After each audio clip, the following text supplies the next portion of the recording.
just gonna go play Minecraft. Outside?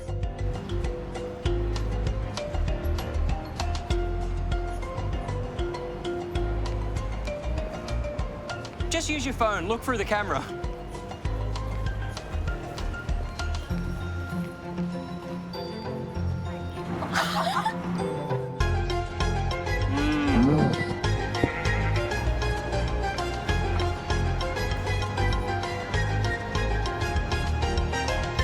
Minecraft Earth has finally made its way into early access here in Australia, so we thought we'd give you our initial impressions on the game in its current form. And it currently is, certainly in early access. Borrowing heavily from Pokemon Go, you'll be traversing across a vast digital world.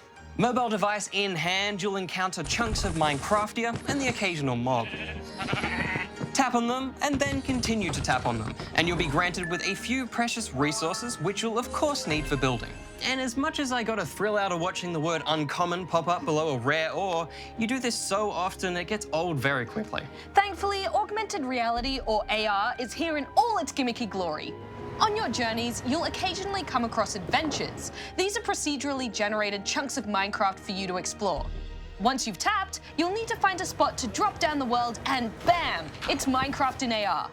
This is a bit like a mini survival mode. You can mine resources, chop down trees, shear a sheep, and fight off an enemy or two. It's a fairly solid translation of real Minecraft, and just like real Minecraft, you'll need the right tools for the job. Jumping into the aptly named Make Stuff tab, you'll need to throw your items into a furnace and crafting table to bring those trusty tools to life.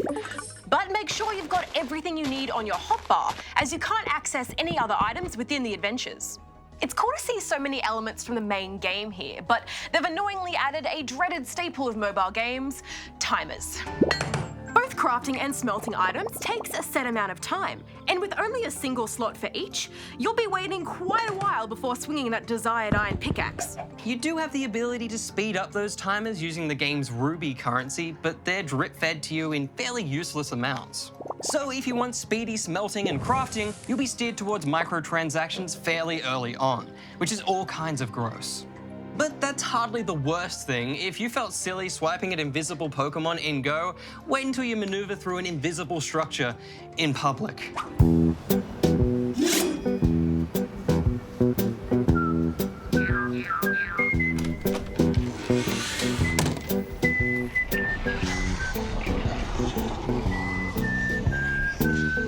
In addition to the adventure mode, there's also build plates for some AR building fun. There's a few preset plates to choose from, with additional ones unlocked at higher levels, and more advanced ones that are only available via spending rubies. These build plates can be dropped anywhere, worked on, and then saved. You can then play your creation, which scales it up and allows you to walk through as if it were life-sized. Which was pretty cool, but I never felt the AR was solid enough to really sell the experience. The build plate would often float around, and if you build anything higher than 2 blocks, there's currently no way to get upstairs. At least that I could find. And don't forget the crashes. In its current state, Minecraft Earth is not the most solid mobile experience. Sometimes I'd be tapping away at a stack of dirt, eagerly awaiting my goodies, only for the app to crash. And sometimes loading into the AR portions of the game can take a good while. Despite that, I was still hopeful for the build mode, until I found out you can only use the blocks you've collected. There's no creative mode in sight. This is the image you're greeted with when opening the game. A wondrous structure using every block imaginable. And this is my inventory after many hours with the game. I can't make a tower look good with just dirt and cobblestone, guys. I was so looking forward to crafting blocky creations with unlimited possibilities, but sadly it's going to be a huge grind to get there. It is still worth mentioning that buggy AR aside, Minecraft Earth looks pretty good. It definitely feels like a Minecraft title, with all the trappings and icons ripped straight from the base game.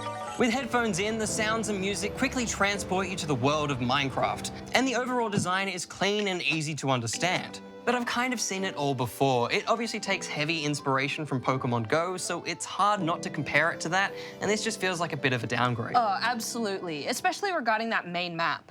At the moment, it looks barren and uninspired, with only the tappables breaking up the terrain. Minecraft is known for its rich and varied biomes, so it would be cool to have them blended throughout the map or something. As for now, biome-related woods and blocks are just randomly given via tappables across the map. Imagine seeing a snow biome in the distance and knowing that your snow golem is just a few streets away. There's so much potential here that hasn't been realized, at least not yet. At least it's character customization. Which is actually pretty fun, with some wacky facial features and a fairly large selection of gear to choose from. Though the cooler items will require the game's purchasable coin currency, which sadly means looking cool will end up costing you real-world money. But overall, how are we feeling about Minecraft Earth, and are we keeping it downloaded? Well, I was really hoping to enjoy this. The possibilities of Minecraft in the real world are seemingly endless. But the microtransactions gave me a scary amount of Wizards Unite vibes, and I don't see a compelling reason to play this over regular Minecraft just yet. I don't think I'll be keeping Minecraft Earth on my phone for now. It's such a shame. I think it just needs a more direct way to enjoy building, and it would definitely benefit from a creative mode. I'm a bit of a Minecraft fiend, so I'll keep the app around a little longer just to see how they improve it. I just think Minecraft Earth needs a bit more challenge to it to keep me engaged. At the moment, the most challenging part is just having the patience to wait for those timers to tick down. I do hope Mojang learn a lot from this early access and make some changes, but for now, I think I might watch the game's development over your shoulder, if that's okay, Jem. Oh, of course. Oh, guys, look! They've added jumbo rabbits.